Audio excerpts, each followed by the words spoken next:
Bem-vindos a mais um episódio do Está Escrito. Hoje continuaremos estudando o Evangelho de João, agora o capítulo 20. Sejam todos bem-vindos aqui no Está Escrito Canadá.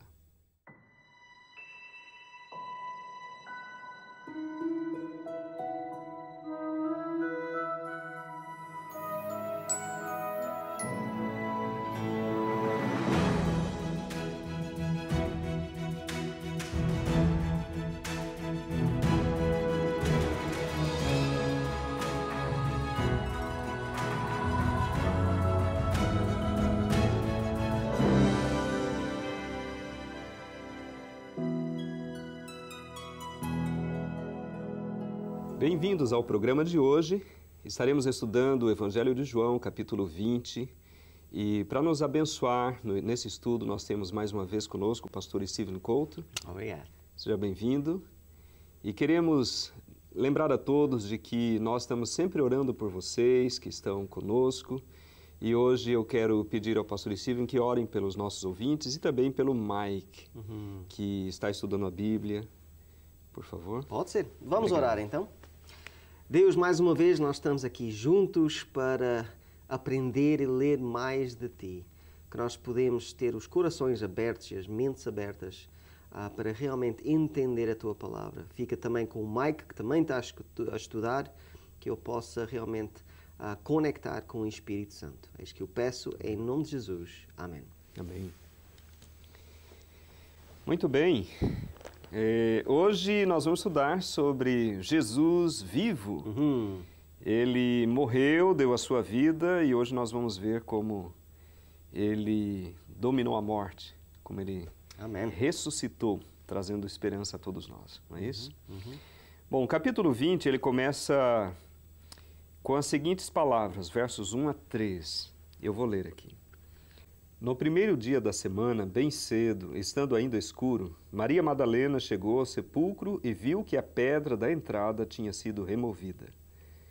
Então correu ao encontro de Simão Pedro e do outro discípulo, aquele a quem Jesus amava, e disse: Tiraram o Senhor do sepulcro e não sabemos onde o colocaram. É interessante, Jesus ele foi sepultado, ele morreu na sexta-feira, foi sepultado ali naquele sepulcro de José de Arimateia. E agora nós vemos que teve um espaço aí, agora de repente nós vamos para o primeiro dia da semana. O que aconteceu no sábado? Onde Jesus estava? Ele estava, como Jesus falava, ele estava a dormir. Né? Aqui na Terra, Jesus, quando ele falava da morte, ele falava que era dormir. E ele, num sentido, guardou o sábado. Né? Eu sei que há muitas pessoas que falam Jesus trocou o sábado para o domingo e essas coisas. Mas mesmo nesta história, nós vemos que mesmo as pessoas mais perto de Jesus guardaram o sábado. As mulheres foram para casa, guardaram o sábado e só de domingo é que voltaram para voltar para Jesus, né? Então é por causa disso que tem aquele tempo, aquela separação lá. Sim, sim. Então, nós vemos aqui Maria Madalena, ela foi a primeira, pelo que nós vemos aqui pelo relato de João, a primeira que chegou ao sepulcro e percebeu que a pedra havia sido removida. E ela ficou preocupada, e então ela correu para falar com os discípulos. Dois deles, pelo menos é citado aqui Simão Pedro e o discípulo a quem Jesus amava, que obviamente era o apóstolo João. Né? E ele deu então a notícia de que Jesus havia sido tirado de lá, segundo a versão dela, porque ela não sabia, né? E não sabia o que tinha acontecido, onde tinham colocado Jesus. Nós sabemos que nos outros evangelhos, que eles até puseram uma pedra lá grande, puseram soldados lá para guardar, mas que para Deus isso não é nada, né? O que é uma pedra? O que é que são seres humanos? Então ele conseguiu tirar aquilo tudo e Jesus saiu. Amém. Então, aí o que aconteceu? O Pedro e João saíram correndo, então, em direção ao sepulcro, só que diz aqui que o discípulo, o outro discípulo, ele foi mais rápido, ele chegou primeiro. Provavelmente mais jovem. Ele era mais jovem. E ele chegou primeiro e ele olhou para dentro, viu as faixas de linho que estavam ali, mas ele não entrou. Yeah. Mas Pedro, como sempre, É o primeiro, né? Pedro não pensava muito, né? Ele já entrou para ver. Ele entrando, então, ele viu as faixas de linho. Ele viu o lenço que estivera sobre a cabeça de Jesus. E uma coisa que me chama a atenção é que quando Pedro percebeu, ele viu então as faixas de linho num lugar e a faixa que estava na sua cabeça, o lenço que estava na sua cabeça, estava separado num outro lugar. Então estava tudo bem organizado. Dobrado, tudo. Dobrado. Né? Então depois o outro discípulo entrou também. Mostra que Deus gosta de ordem, né? Ele gosta de coisas bem feitas. Não é só aquela, que estás vivo, pronto, sai. Não, estás vivo, vamos dobrar daqui e vamos fazer tudo certo, né? Deus nunca está com pressa, né? Porque tudo que Deus faz é sempre no horário certo. Então não é aquela coisa de corridas, não é como Pedro, né? Que entra lá e tal. Jesus fazia parte do plano. O coisa é esse. Sim, ele ia morrer, mas 3 dias depois ia ressuscitar. Estava tudo no tempo certo. E aí nós podemos tirar lições, né? Como essa lição da ordem, da organização. Deus gosta de ordem, Deus habita. Exato. E tudo que Deus fez, nós podemos ver pela natureza, né? Tudo belo, com cores, com harmonia. Então, é um exemplo de Jesus que ele deixou para nós. Mas voltando então à história, o apóstolo João entrou e viu, aí ele creu. É interessante quando ele fala, ele creu de que Jesus não estava ali. Não estava lá, exatamente. Mas ele também não tinha nem ideia, né? Pelo que nós sabemos, ele não sabia onde Jesus estava. E aí a história continua. Nós vemos aqui os versos 10 e 11. Vamos ler os versos... E 12? 10 a 12, por favor. Deixa-me ler aqui então. Versículo 10. Os discípulos voltaram para casa. Maria, porém, ficou à entrada do sepulcro, chorando. Enquanto chorava, curvou-se para olhar dentro do sepulcro e viu 2 anjos vestidos de branco, sentados onde estivera o corpo de Jesus, uma à cabeceira e o outro aos pés. Impressionante, não? Os discípulos foram embora, então, ficaram satisfeitos ali, aparentemente. Claro, estavam tristes, mas voltaram para casa. Mas Maria ficou ali chorando. É interessante, porque nós falamos sobre isso a outra semana, que quando Jesus morreu, fora de João, eram só mulheres lá, né? Que amavam a Jesus, aquelas mais pertas. E aqui é quase a mesma história, né?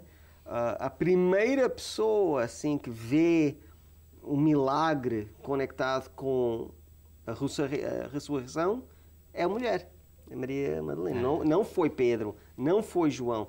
Provavelmente, né, porque eles voltaram. Ela, por uma razão ou outra, ficou lá, pensando, chorando, né? E ainda olhou para dentro outra vez. E Deus usa esse momento para... se revelar ali, mostrar. Exatamente. Através dos anjos, né? Então ela viu os anjos ali, uma cabeceira, outro aos pés, aonde Jesus estivera. E é interessante que eles agora explicam para ela, eles falam. Eles mostram a partir do versos 13 e 14. Então lhe perguntaram, mulher, por que você está chorando? Levaram embora o meu senhor, respondeu ela, e não sei onde o puseram. Nisso ela se voltou e viu Jesus ali em pé, mas não o reconheceu. É interessante que, como ela não tinha nem ideia, ela não passava na mente dela a possibilidade de Jesus talvez estar vivo, ou mesmo ela conhecendo a voz de Jesus, falando com ela, como a mente dela estava fixada na tristeza da morte, o próprio Jesus falando com ela e ela não entendeu. Ela não entendeu. Temos que lembrar também que ela assim estava a chorar, né? Então até o olhar não estava assim 100%. Mas é aquilo, a pessoa pensa que Jesus morreu, né? Então não tem essa ideia que este homem aqui vivo pode ser ele. Então ela realmente não conecta as duas ideias. Diz que ela viu, exatamente, ela viu, mas não reconheceu. Não reconheceu. Uau. E aí Jesus fala com ela e disse, verso 15, disse ele, mulher, por que está chorando? Quem você está procurando?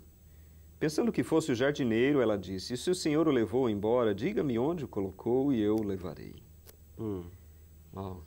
Para mim é interessante, para mim eu penso lá no Jardim de Éden, né?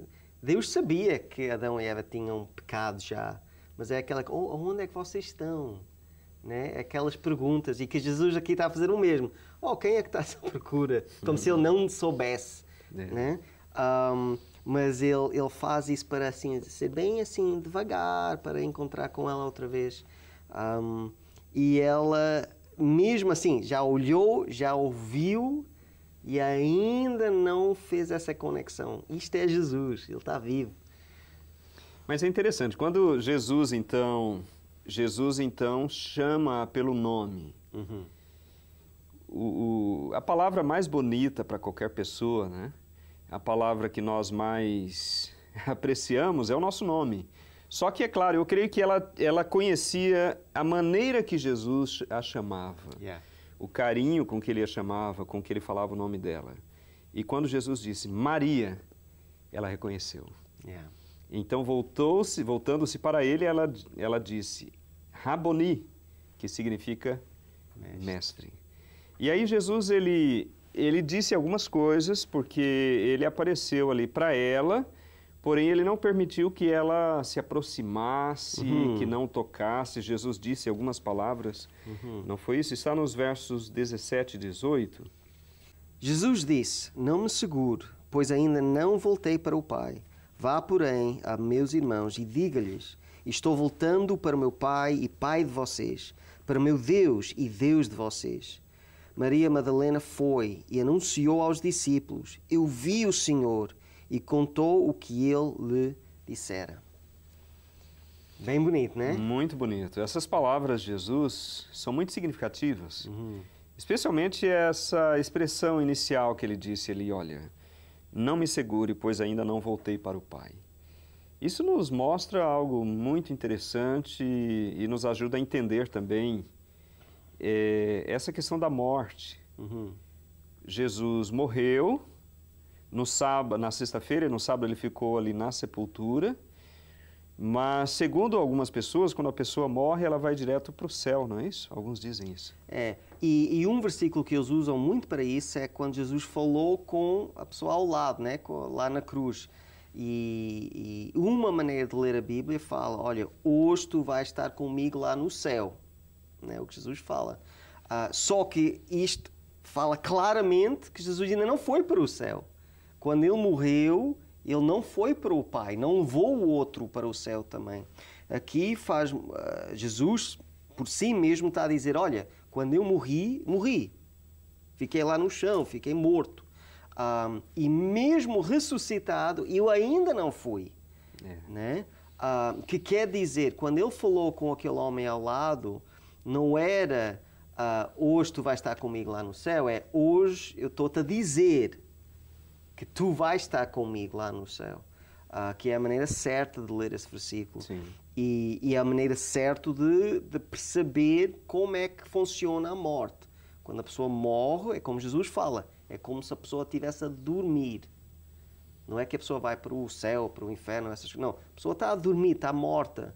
Mas no fim do mundo, da mesma forma que Jesus ressuscitou, a promessa é, eu vou fazer o mesmo com vocês. Então um dia Jesus vai voltar e todos os sepulcros, né, todos aqueles que morreram em Cristo vão ressuscitar ao mesmo tempo. Maravilha, quantas coisas bonitas nesse capítulo, né? Aqui nós vemos o encontro de Jesus com Maria Madalena, que ao reconhecer Jesus, ao ouvir aquelas palavras de Jesus, ela correu então para os discípulos para anunciar o que ela tinha visto e contou tudo o que havia acontecido e que Jesus estava vivo. E nós vemos ainda que Jesus ele aparece aos discípulos, depois tinha um discípulo que não estava lá, depois ele aparece para esse discípulo. Então nós vamos ver a sequência então deste capítulo, que nos mostra que Jesus então, depois que ele esteve ali com Maria, ele aparece aos discípulos. Que é a prova, né? A prova que realmente ele ressuscitou. Não é só uma história, eu vi alguém, falou que ele... Não, eles viram a Jesus. Até tocaram, comeram com Jesus, né? Então, esta parte é muito importante porque mostra, não, ele morreu, estava morto e agora está vivo. Fisicamente. Fisicamente ele está aqui conosco. Sim. Olha que interessante aqui, pastor, no versos 19 e 20. Ao cair da tarde daquele primeiro dia da semana, estando os discípulos reunidos a portas trancadas por medo dos judeus, Jesus entrou, pôs-se no meio deles e disse: Paz seja com vocês. Tendo dito isso, mostrou-lhe as mãos e o lado.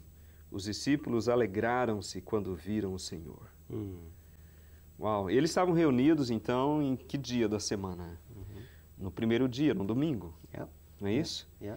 Agora, algumas pessoas dizem que, os discípulos de Jesus estavam reunidos no domingo, então, por isso nós devemos cultuar no domingo, ou devemos observar o domingo por causa disso. Mas aqui nós vemos o porquê que os discípulos estavam reunidos. Eles estavam ali... Não era para culto, né? Não era para culto. Eles estavam com medo. Eles, assim, Jesus morreu e eles sabiam bem que eles podiam ser os próximos. Então, o melhor era nem mostrar a cara para ninguém. Então, não era sermão, não era louvores, eles não estavam a cantar. Eles estavam lá bem quietos, com medo, né? Mas é incrível que não é um bom exemplo, né? Não está a mostrar fé, não está a mostrar nada disso. Mesmo assim, Jesus vai lá, fala assim: podem estar em paz, vocês estão ok, nada vai acontecer, eu estou aqui com vocês. E só depois disso é que eles realmente ficaram alegres. Que quer dizer, quando Maria falou, eles ouviram, mas não... Pode ser que não aceitaram, né? Mas agora que eles viram a Jesus, agora sim, não, ele realmente está vivo, voltou. Ressuscitou, não é? Então, eles estavam ali, o texto faz questão de dizer, reunidos a portas trancadas. Realmente eles estavam ali por medo dos judeus.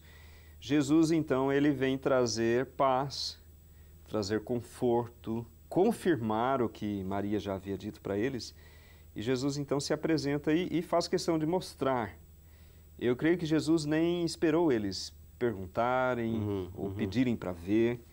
Eu creio que Jesus, já sabendo da incredulidade, talvez, deles e da dificuldade deles, porque era uma coisa muito nova para eles, perceberem o próprio Jesus ter aparecido no meio deles. Então, Jesus mostrou, então, as suas mãos, mostrou o lado, mostrou realmente que era Ele. E isso realmente trouxe bastante conforto. Amém. E Jesus não trouxe apenas a paz, o conforto para eles, nos versos 21 a 23.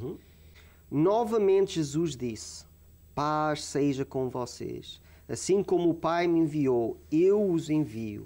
E com isso soprou sobre eles e disse: Recebem o Espírito Santo.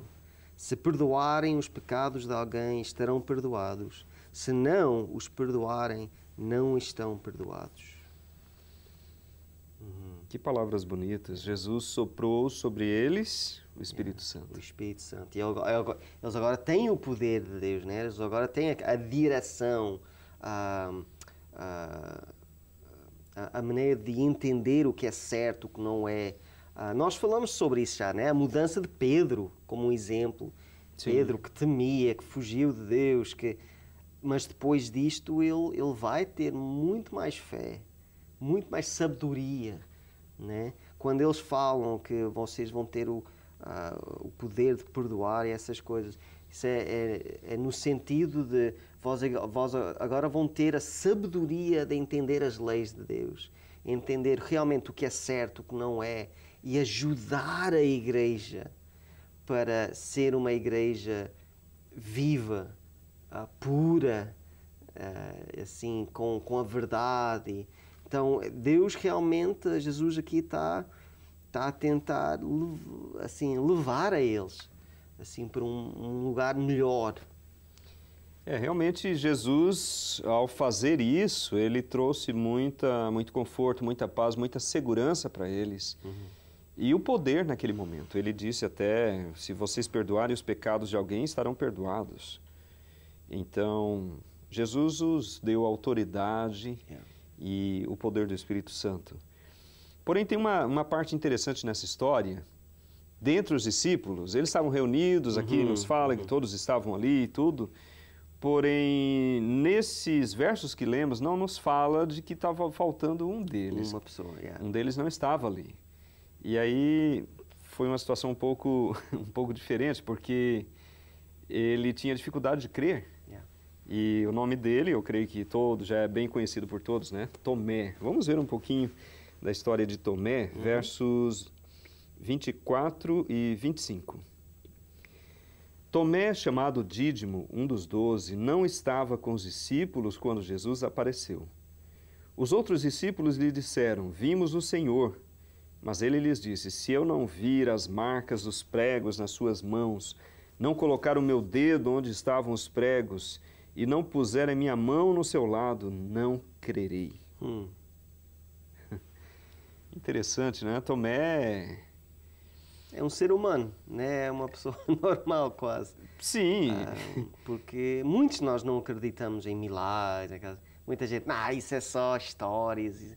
E Tomé estava assim, ele está morto. Eu sei que vocês querem que ele estivesse vivo, mas o fato é que ele morreu, nós vimos, e ele não quer acreditar. Ele não queria, ele ficou uma semana com essa história na cabeça dele e questionando o que os discípulos tinham visto, né? Os discípulos presenciaram, mas ele falou, não, se eu não ver, eu não creio, né? E uma semana mais tarde, os seus discípulos estavam ali reunidos e Tomé estava junto dessa vez. E aí o que aconteceu? Apesar das portas estarem trancadas novamente, é o que nos diz o texto aí no verso 26, Jesus entrou-se e se apresentou no meio deles. Como da outra vez, as portas estavam trancadas, dessa vez também. E aí Jesus disse as mesmas palavras, paz seja com vocês. E agora, quais foram as palavras que Jesus se dirigiu a Tomé naquele momento? Podemos ler, né? Versículo 27 aqui, deixem-me ler aqui. E Jesus disse a Tomé, coloque o seu dedo aqui, veja as minhas mãos, estenda a mão e coloque-a no meu lado, pare de duvidar e creia.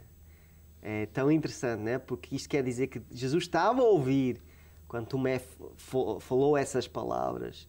E aqui nós temos um Deus assim de amor outra vez que fala assim, eu vou voltar lá, eu vou e vou fazer tudo para ele crer em mim. Esse é o Deus que nós temos. Ele teve paciência e amor com Tomé, mesmo ele tendo essa dificuldade de crer. Né? Realmente, muito linda essa história, esse capítulo é maravilhoso. E os dois últimos versos, eles meio que concluem um livro, porém nós temos mais um capítulo, né? O capítulo 21. Eu quero só ler os dois versos aqui do capítulo 20, versos 30 e 31. Jesus realizou na presença dos seus discípulos muitos outros sinais miraculosos que não estavam registrados neste livro. Mas estes foram escritos para que vocês creiam que Jesus é o Cristo, o Filho de Deus, e crendo tenham vida em seu nome. Amém. Uau! O que João está dizendo é que Jesus fez muitos e muitos, muitos outros sinais e milagres que não foram registrados. E aí ele faz um apelo a todos nós. Ele disse, tudo isso foi escrito para que vocês creiam que Jesus é o Cristo, o Filho de Deus, e tenham vida no seu nome, a vida eterna. Amém. Que mensagem maravilhosa, queridos. Compreender que Jesus é o Filho de Deus, aquele que veio morrer da sua vida, ressuscitar e trazer esperança a todos nós, a esperança da vida eterna. Que essa esperança enche o seu coração também. Eu quero convidá-lo a orar comigo neste momento e enquanto abrimos nosso coração a Ele. Oremos. Querido Deus, agradecemos, Senhor, pela oportunidade de conhecer Jesus, conhecer essa história maravilhosa, este relato maravilhoso, Senhor, da sua entrega. Jesus que entregou a sua vida, sacrificou-se. Mas, Senhor, pelo Teu poder, Ele ressuscitou, trazendo esperança a todos aqueles que morrem neste mundo. Que todos possamos crer em Ti, através da fé, e crendo em Jesus, nós temos a certeza de todos aqueles que morreram em Cristo, eles poderão ser ressuscitados para a vida eterna. Dá-nos, Senhor, esta fé, abençoe todos os nossos amigos que estão conosco hoje, que possam também aceitar a Jesus no seu coração como seu Salvador pessoal. Nós nos colocamos em Tuas mãos, confiantes, Senhor, nas Tuas promessas maravilhosas. Em nome de Jesus nós te oramos. Amém. Hoje nós falamos sobre a ressurreição de Jesus. E é um evento que todos nós, todos que acreditamos em Jesus, também vamos ter um dia. Se vocês querem aprender mais sobre o que é que acontece depois da morte, nós temos uma revista para vocês. O que há para além da morte? Se vocês querem esta revista, é completamente grátis. É só nos contactar com a informação que vai ser dada agora. Visite o nosso website www.estaescrito.ca. Lá você terá acesso ao programa de hoje, a todos os programas em nosso arquivo e poderá solicitar gratuitamente nossa oferta de hoje. Se desejar, solicite sua oferta gratuita escrevendo para nós. Está escrito, Box 2010, Oshawa, Ontário, L1H7V4. Ou envie e-mail para info@estaescrito.ca. Se preferir, você pode telefonar para 1-800-717-2973. E lembre-se, nosso website é www.estaescrito.ca. Lá também é possível enviar o seu pedido de oração, registrar o seu testemunho e compartilhar nossos programas através das redes sociais. Agradecemos as cartas recebidas, todos os pedidos de oração e também o apoio financeiro. Foi muito bom estarmos juntos no programa de hoje, estudando a respeito de Jesus, da sua ressurreição e saber que Ele está vivo. Isso enche o nosso coração de esperança. Quero agradecer também ao pastor Steven Couto por ter nos abençoado hoje. Obrigado. Deus o abençoe, pastor. Também. E quero lembrar a todos vocês de que na próxima semana estaremos novamente aqui estudando a Palavra de Deus e desta vez o último capítulo do Evangelho de João. E até lá, lembrem-se, está escrito, nem só de pão viverá o homem, mas de toda palavra que sai da boca de Deus.